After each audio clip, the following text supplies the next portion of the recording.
Hi everyone. Thank you to the organizers for inviting me. It's lovely to be back in India and in Delhi. So what I'm going to talk about today is this coalition function package, right? But I am a user. I'm a scientist. So what I'm going to talk to you is coming at the software issues and soft hardware issues from a different perspective, and how I have attempted to get some performance out, right? So the talk is CoreFun. This is a software package. It's really fast. It's publicly available. It's on GitHub. You can download it, use it. If you can't install it out of the box, file an issue. We have put in a lot of effort to make sure it works on just about every system, right? So you can use it. The main collaborators are Neiman and Andrew and Nick on this project. There's been a bunch of things. Right. So I'm a computational astrophysicist, okay? But this is a computer science talk. So let me give you a quick run through of what astrophysics is about and what kind of my research interests are. So this is our universe. We live in this universe where most stuff, the matter energy, most of it, so about 95% of it is not normal matter. Okay? So you, me, tables, stars, planets, gas, water, everything falls into that tiny 5%. That's all there is. That's the regular matter. Rest of it is just dark matter. Oh, by the way, stop me at any time. I would rather not get to the top to make sure whatever we get through is clear, especially students. Stop me, right? Something is not clear, it's better we clarify. So what we have is this universe, which is mostly dark matter and dark energy. And what we can do is take this cosmological parameters, right?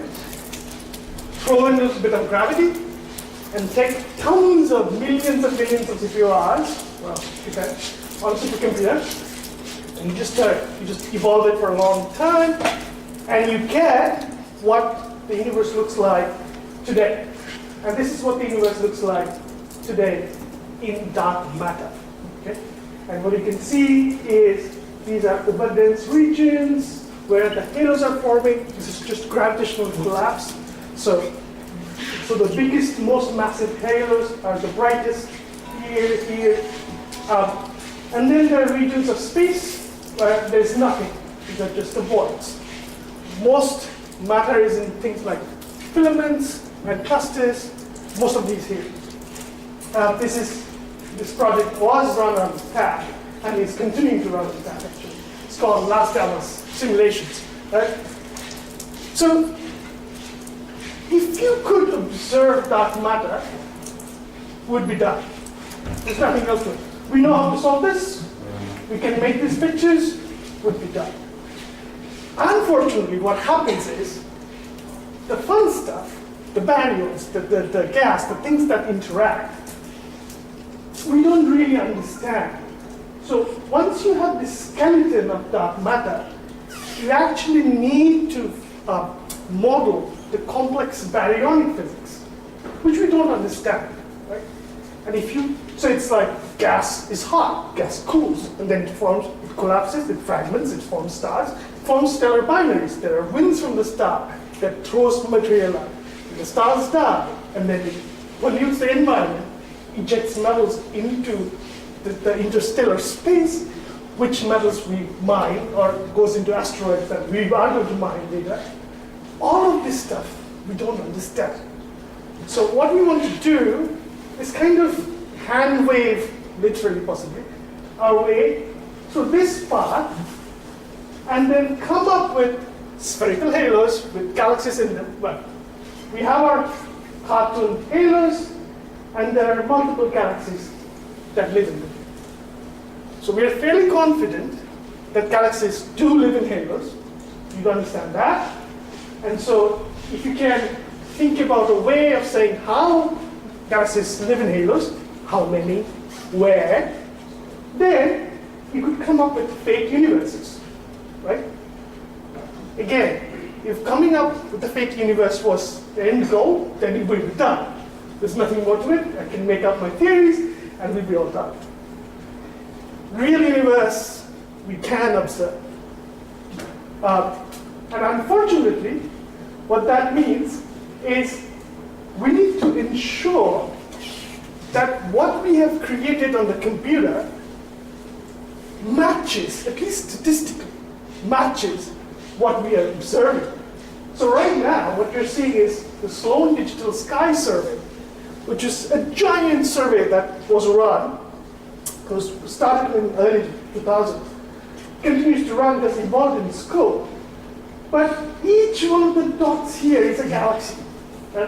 Here, you're actually looking back in time. This is just a small section of how far the Sloan galaxy goes. And this is on the sky. So you're seeing dots. These dots are galaxies, right?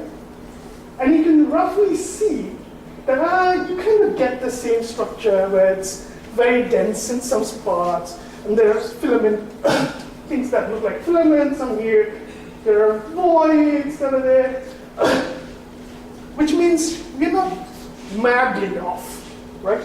Clearly, we're doing something that is okay. So that's good. But we want to say how close are we? We want to quantify. We're scientists, we quantify things. And the way you quantify it is by a correlation function. Okay? All there is to a correlation function is on the x-axis is a separation.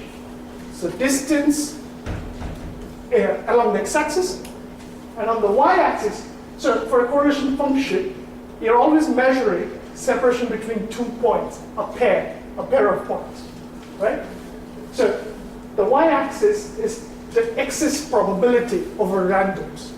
So if you had a random distribution of points, if I threw down points randomly in this room, the correlation function better come out to be 0, because there is no excess probability. So when there is y-axis is greater than 0, it means that the points themselves are clustered, which means they're more likely than randoms to find a pair. This was done in '77. Some of you probably weren't born then, guessed more. So that's all you have to do to find the correlation function, right? And then what this tells us, so again on the x-axis is your scale, separation. This is 3D Euclidean separation, just x1 minus x2 squared, that stuff, right, that we did. On the x-axis is separations. This is called megaparsecs, because we astronomers like to make things complex. Roughly speaking, so this is 200 megaparsecs, which is about 650 million light years. So light would take 650 million years to cross that distance, right? The y-axis is the correlation function. And you can see that different regions of the correlation function tell you, show different features. So when I say linear, it means mostly the dark matter and cosmology is controlled. This part is just gravity and cosmology. It's pretty easy to simulate. Reasonably easy to simulate. This is the part I care about. This is the part where galaxy formation happens. This is the part that says big galaxies, bright galaxies, live in massive halos. Less bright galaxies live in less massive halos, on an average. Right? That's the part I care about. So all I want you to take away is correlation functions are fundamental in understanding how galaxies populate halos. Okay? That is all. It's a very important tool, it's a very important statistic that we get to figure out how to map galaxies to halos. Now, this is the code. It's this code that you would write to compute a correlation function. You compute a correlation in C, reasonably C. So, to compute a correlation function, what you need is two sets of points. Okay? And you're going to compute the pairwise separations between all possible pairs. So what that means is you have a double for loop, right? I equals 0, I less than n, n1, and then j equals 0, j less than n2. So double for loop, then you're going to compute the separation. So now you have a pair of points, point I and your point j. And you're going to compute the distance. If the distance is too small, or the distance is too large, you ignore the pair. Right? Just ignore it. Don't care about it. If the pair separation passes that cut, then you just need to figure out, you need to update a histogram. Okay? You're just going to say, oh, I found a pair that falls in this bin of that histogram. That's all. This is all there is to a correlation function code. Right? And on an average, you could think that this metric, so these are the only two things you need to specify. Given 2 points, how do you define the distance? And given the distance, how do you define the bin? Which histogram bin you're going to update? That is all. Right? And generally, distance metric could be something like, as we're saying, C is a 3D Euclidean distance. R, C of R. And this almost always is logarithmic. Almost always in astrophysics, this is a logarithmic. So it's a logarithmic in mean dist to max dist. It's a logarithmic bins between them. So if you have these two, you can write a correlation function code. However, obviously if that was the case, I wouldn't be giving this talk and would not have invested some large amount of my time writing it. So the big thing, one thing that happens,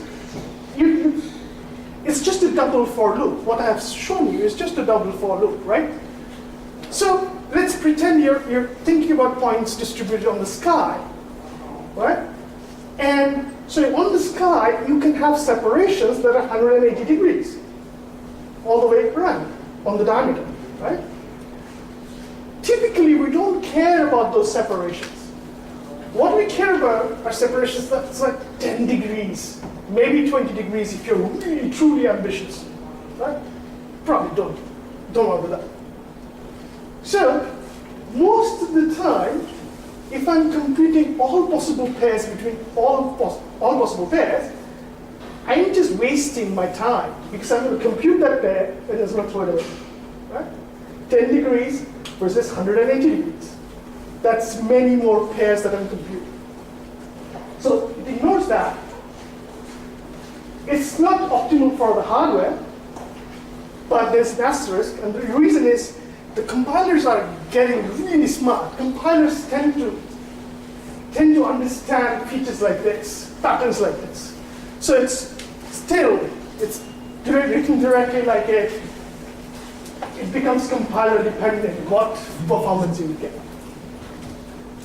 And the last part is that it can't be vectorized. I haven't explained what vectorization means. I'll get to it in a second.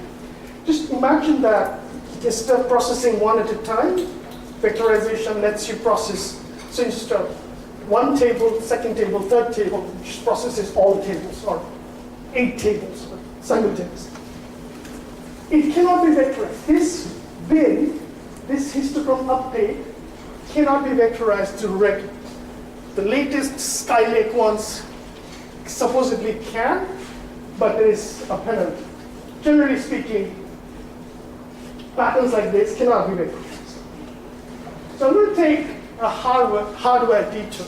And again, this is all of it is from the user perspective. Like, as a scientist, as a user, how do I start using codes? How do I design codes reasonably well so I can get better performance?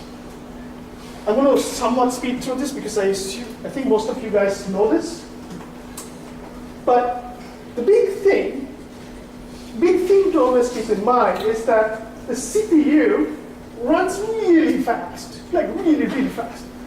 Like 2.5 gigahertz, 3 gigahertz clock cycles, clock frequencies. That's nanoseconds between operations, right? So if you can feed the CPU, the fire that the CPU is, you're all set.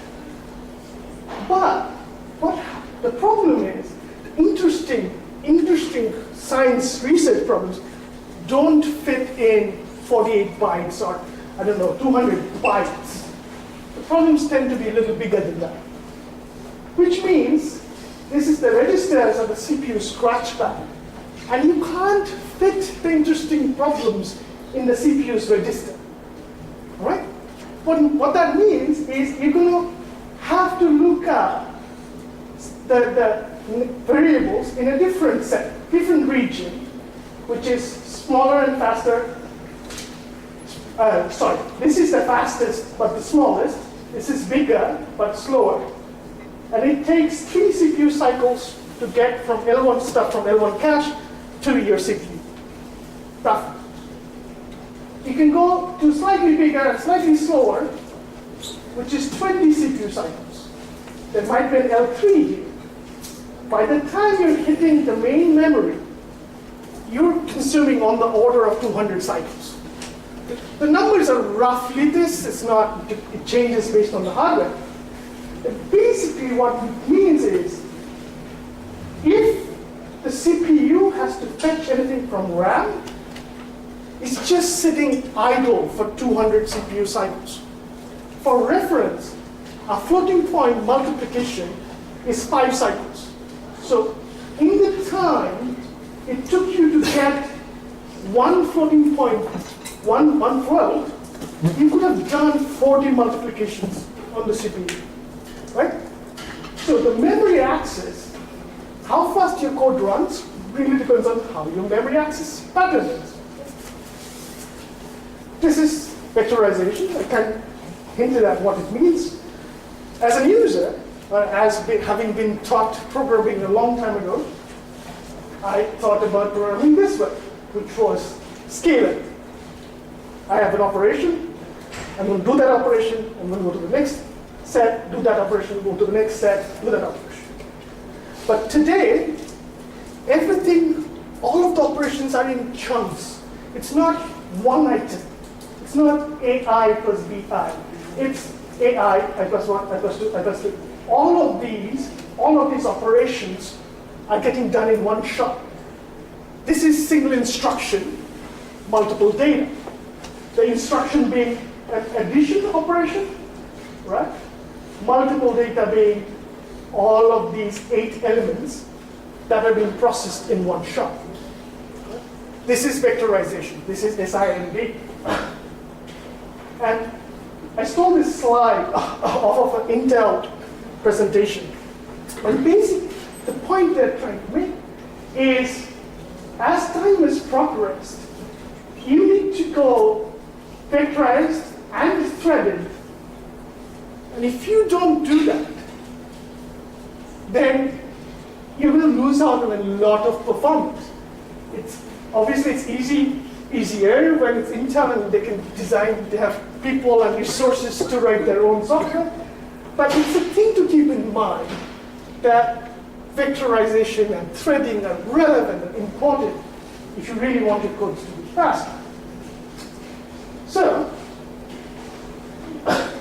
this is kind of goes back to what Dan was hinting at. It's that power, the clock speeds don't really go up anymore. But as a user, the easiest path to performance is, well, the clock speeds went up, right? Unfortunately, it's a power issue. It doesn't go up anymore, which means that you always end up with more cores at a lower clock rate. And that's where the threading part comes in. So you want to make sure that you have lots of threads that are operating with individual cores giving you less throughput. Told you that memory access is slow, right? So you just think about the data flow, how are the data getting through.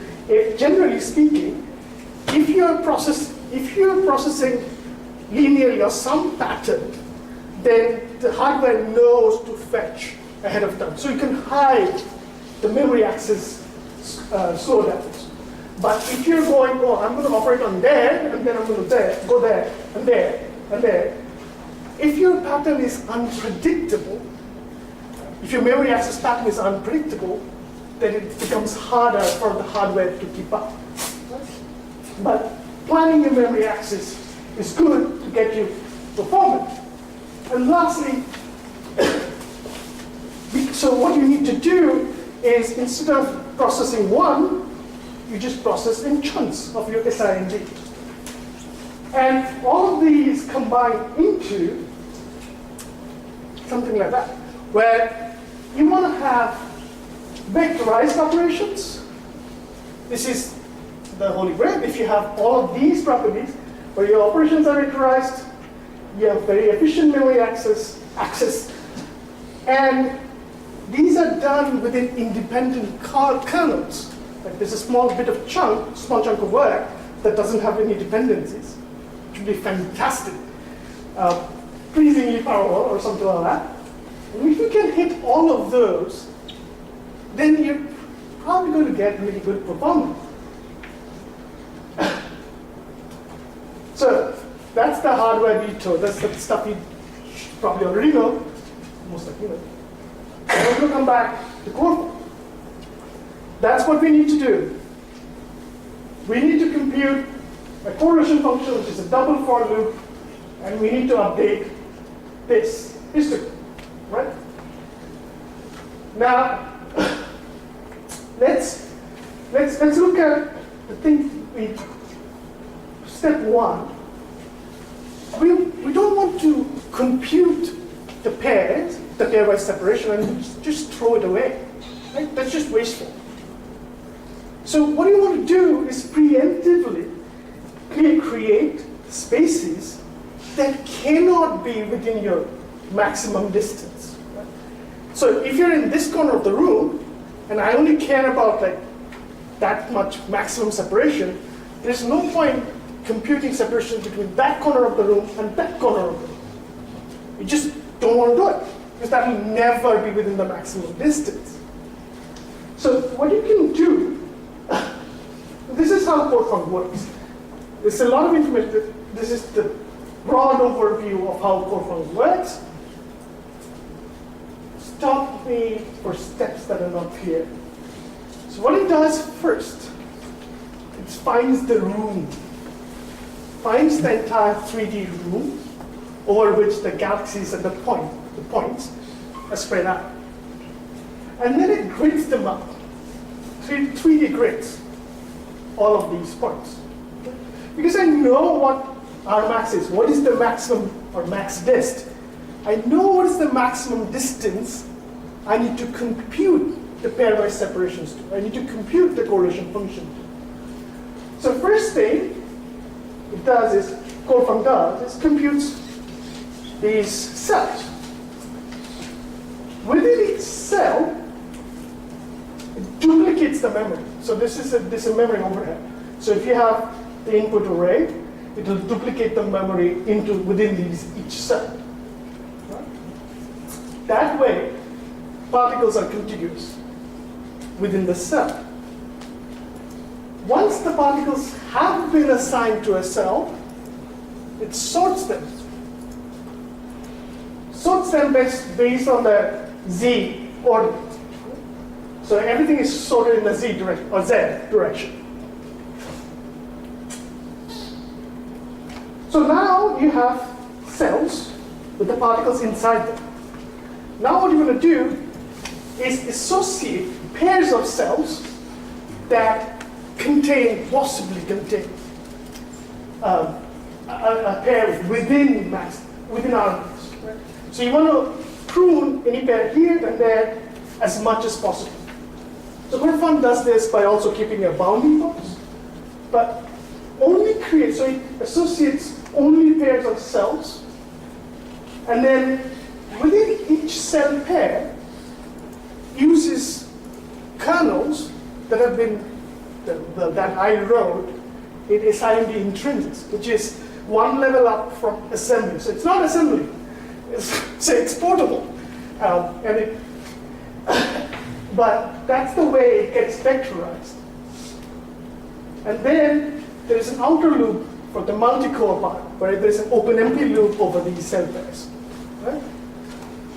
So all of these things happen within core file. May I ask a question? Yeah, of course. I didn't understand the rationale for sorting by Z. I will come to that. Also, I didn't see how you're going to vectorize. Are you going to show us how you vectorize? I was attempting not to. There is a backup slide. I'm curious how you do the binning with vectorization, because even within cell pairs, you've got whole long set of bins being taken form. Right. So the question is that how do I actually get the binning to be vectorized? Because the problem with the vectorization is the histogram update. What I do is, and this is not in here, but what I do is I compute the pairs. So now I have 8 pairs, let's say, pairwise separation. And then I linearly go through the bins, but backwards, because the bins tend to be logarithmic. So that part is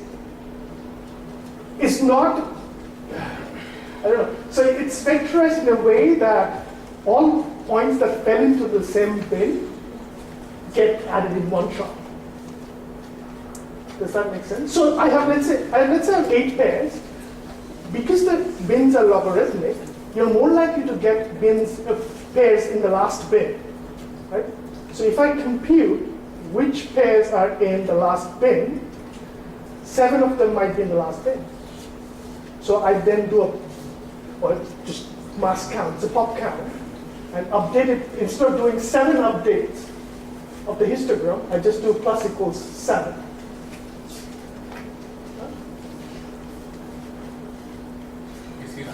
Yeah.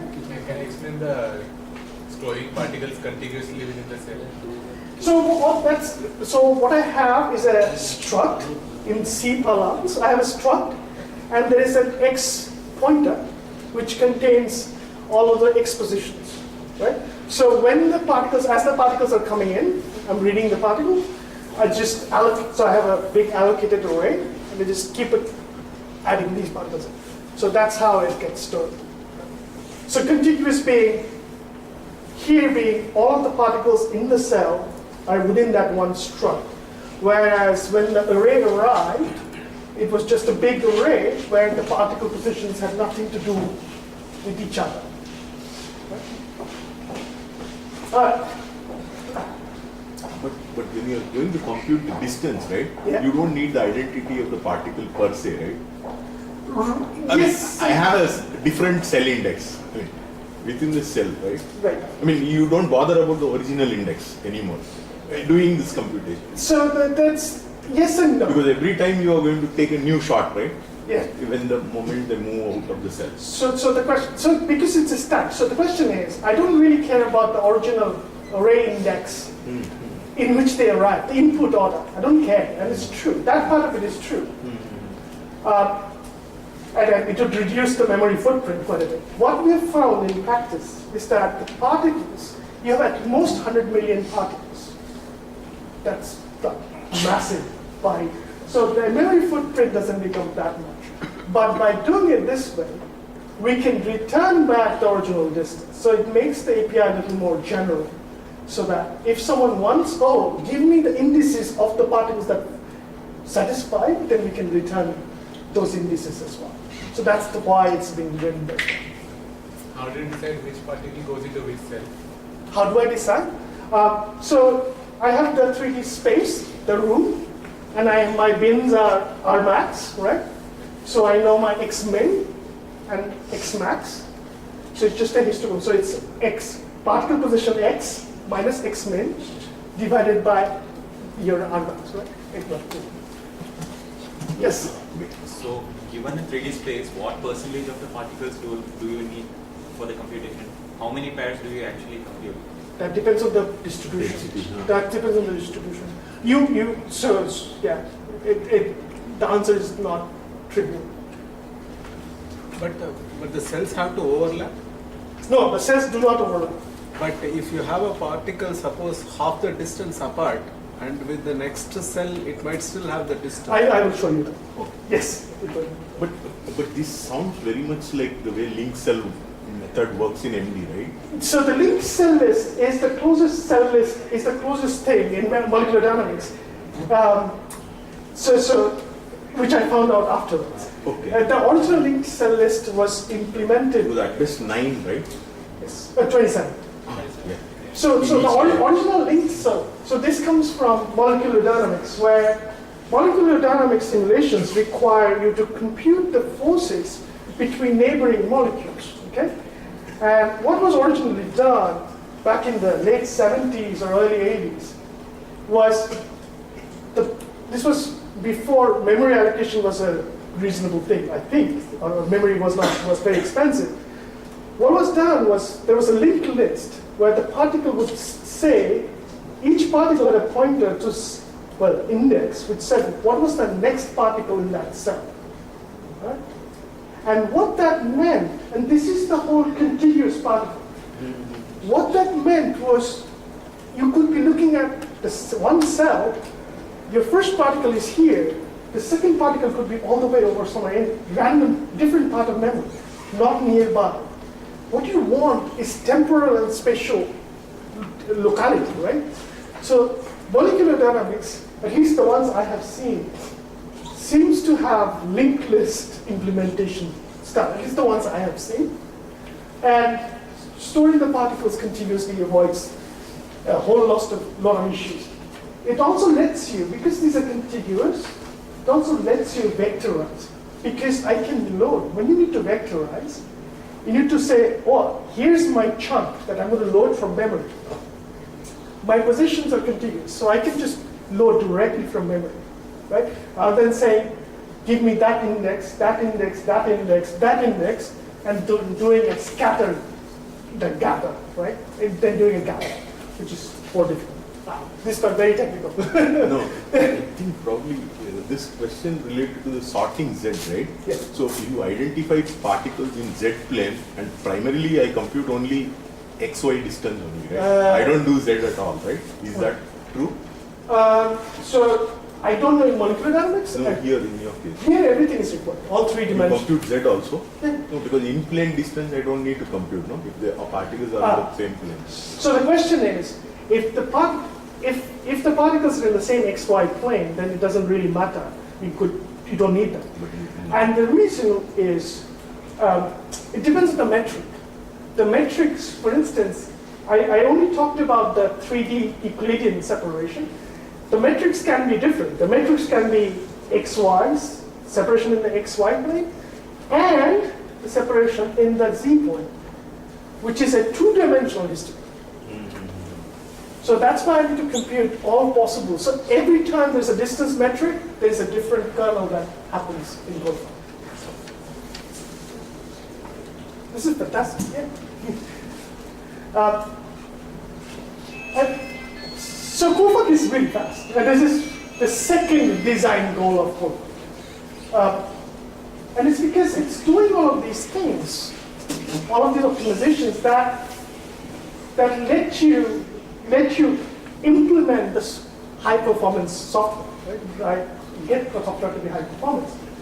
The sorting, I'll show how it lets you sprue. So the first thing is this is what CodeFunc does. What it does is, let's say you have these points, the red points that are distributed. This is just the 2D plane. And you want to compute separations out to Rmax. So what CodeFunc will do is it will grid up the entire space, right?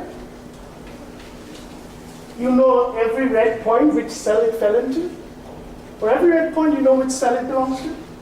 Now here comes the next set of blue points. So this is your Rmax circle. The blue circle is Rmax, right? which means as soon as you know which cell the blue point fell into, you know what other cells you absolutely have to look at, right? It's -1 and +1, -1, 0 and +1 in each dimension. So in 2D, you just have to look at this shaded 9 cells. In 3D, you have to look at 27 cells. Right? That's all you need to do. As long as you compute all pairs between these 9 possible cell pairs, you're done. There cannot be any other pair. I have a question. When you're trying to find only the distance, why don't you map this whole 3D space in r theta phi? Map this whole particle coordinates in r theta phi and try to find the distance with r only, and you separate them with the distance only, just like a sphere. Sorry, so r theta phi, right? So r point here and a point there. Yeah, so if I have a r, this one, based on r theta phi mapping, I can do. But so the special separation to compute r between these two random points, arbitrary points, you will not save on any flops, right? Your floating point operations. The problem will be simplified, that whatever you are doing the Euclidean mapping, you map all of them together in a r theta phi domain, and then you do with r distance only. But R but we You have to compute every Are you time, right? compute? Every Right? compute. But So that you- will be only once. For every pair, you'll have to compute, right? So I don't think you will save anything. But we can talk about this offline. I don't think you'll save anything. So this is the very basic thing to do. But so this is the 2D representation, right? So I have 2 cell pairs, and these are all scaled on our map. So what happens is I compute all pairwise separations between particles here and particles there. It's actually inefficient. Turns out if you do that, if you keep your cell sizes as R max, you waste 84% of the computations. So what you want to do is you want to subdivide. So this is now R max over 2. Now you can see this shaded region does not ever have to be checked with this shaded region, right? Because it's just R max. This is R max. So nothing in those shaded regions can be within R max. So now you can take it a step further. Do R max over 3. These vertical lines are at R max over 3. What that means is this region cannot be within R max of that region, that cross-hatched, right? And this single-hatched region cannot be within this hatched region. So you can continue to make refinements, and you'll end up with a tree, essentially. But there is an overhead because you're not looping over many more neighboring cells. So what we have found is R max over 2 seems to work the best in practice. So if you do the gridding, then it helps refine gridding. Now this is why we sort in Z. The sorting in Z, so if you look back, when you're looking, let's pretend this is a Z direction, for every particle here, you're actually looking in 2Z. 3Z. Because you have to search 1, 2, right? So you have to search, so your space is much larger. If you sort, and then you can actually compress that and only look -Z and +Z from that particle itself instead of from the cell. So you save on a lot more. So this is R max or Z max, and another one here. So instead of 3 times R max, you have to only look 2 times R max. So it reduces how much space, how much unnecessary pairs you're computing. Right. So here's the performance. So I just finished writing up, I finished earlier in the year. AVX 512, this is for the Skylake cores run. So what this is showing you is separation on the x-axis and runtime, and this is about 1 million particles or so, 1.5 million, I think. And the different colored lines are showing you the different kernels, the vectorized kernels that exist. The lowest one, thankfully, the fastest is the AVX512, and it's a logarithmic plot. It doesn't look like much, but that's like 1.7x, 1.8x improvement. So it's AVX512 at the bottom, then it's AVX. I didn't explain what those words mean. So AVX512 is a chunk that's 512 bytes. 512 bits, it'd be great, 512 bytes. So 16 floating point operations in 16 floats in one chunk. That's your chunk. AVX is 8 floats. So AVX to AVX512 is a factor of 2 jump in the chunk size. Then SCEC, which is the older one, which is 128 bits. So 512 bits, 256 bits, 128 bits, and this is whatever the compiler can handle. The fallback is so there is something to run. It doesn't give you an illegal instruction. So generally speaking, the vectorized kernels help to speed up. So outside of the kernels, all of the optimizations are the same. So it's only in the kernels. So this is showing you just by hand coding intrinsics, assigned intrinsics, you can get reasonably good performance.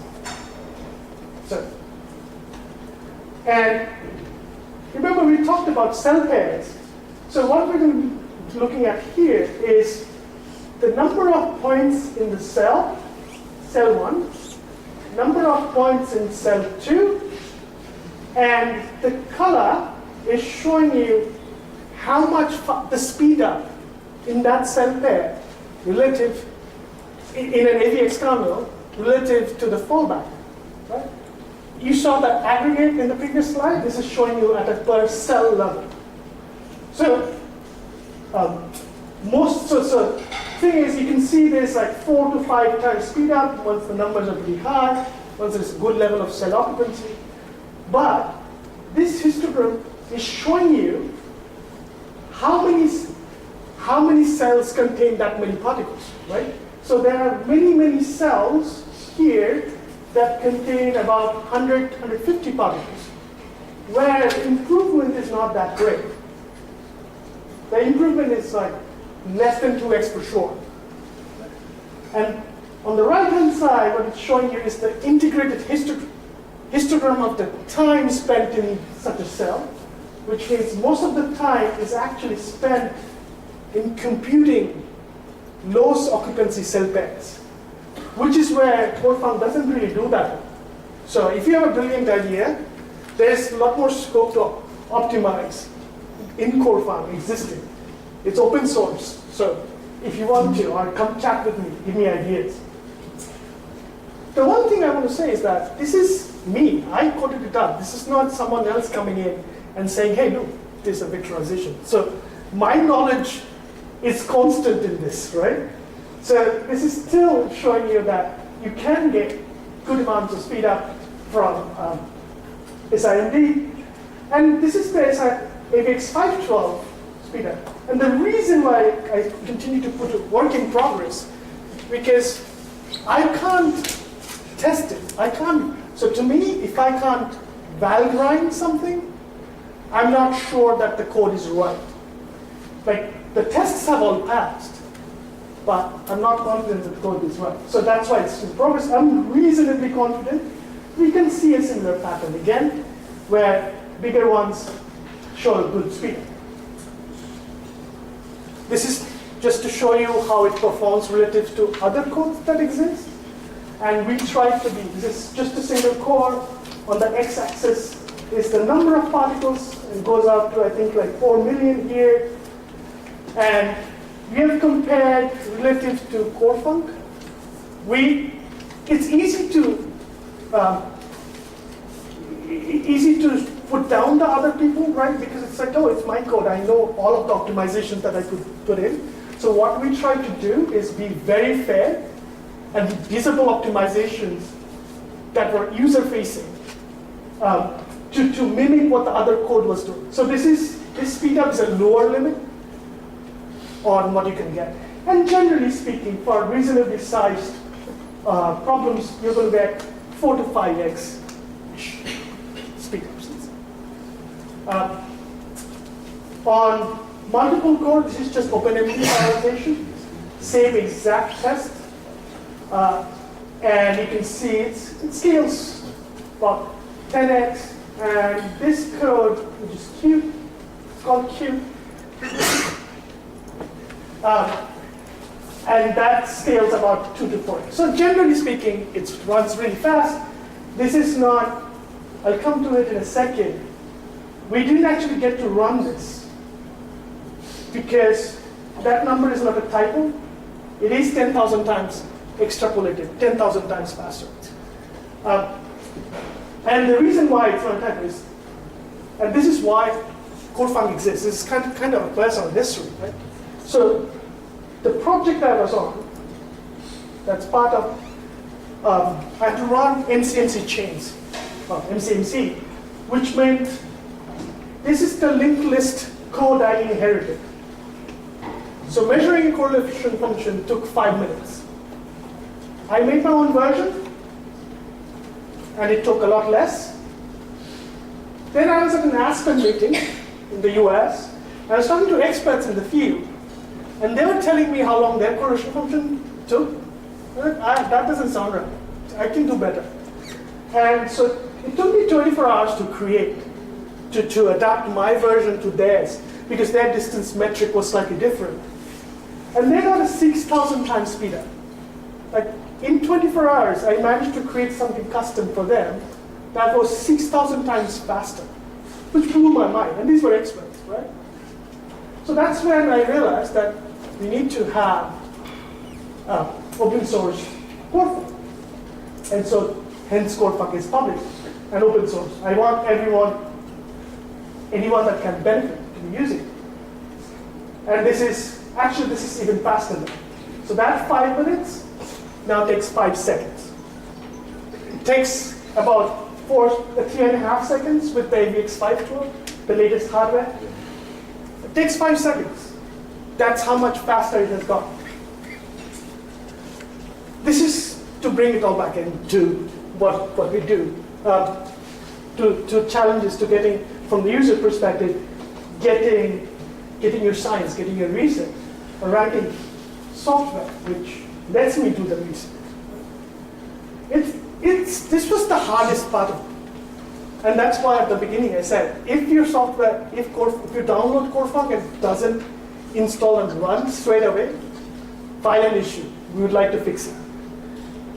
Because so it does all kinds of machines. What it does is it sees the compiler and compiles with the highest available instruction set supported by the compiler. If the compiler doesn't support it, we can't really do anything.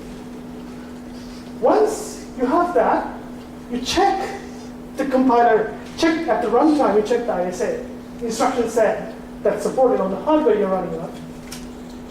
And that way, the user gets the fastest performance out of the block. But what I have found, so I've been developing CodeFunk for 5 or 6 years almost. The number one design goal for CodeFunk is usability. If the users can't use it, usability, sustainability, then the package might as well not exist, right? So what we try to do is make sure it's usable, well, make sure it's correct. I guess the zeroth order is it's as bug-free as possible.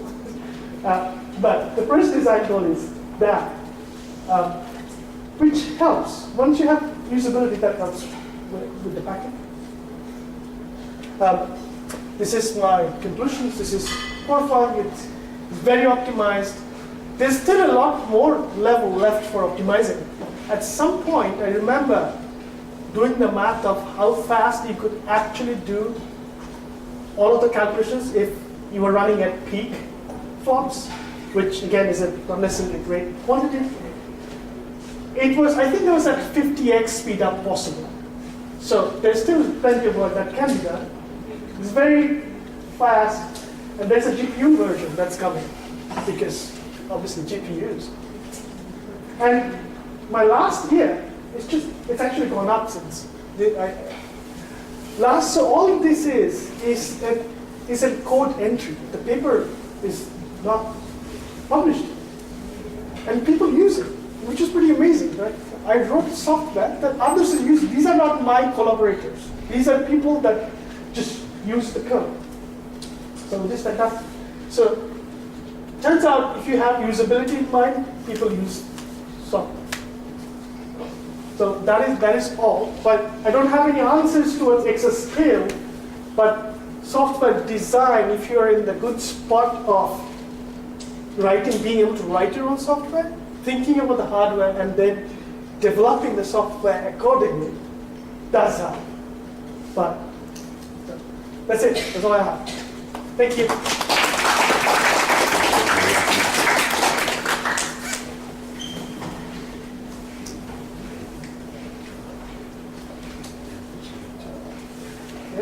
I'm interfering with lunch. Have a session.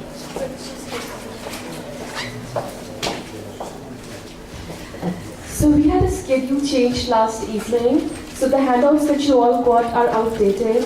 The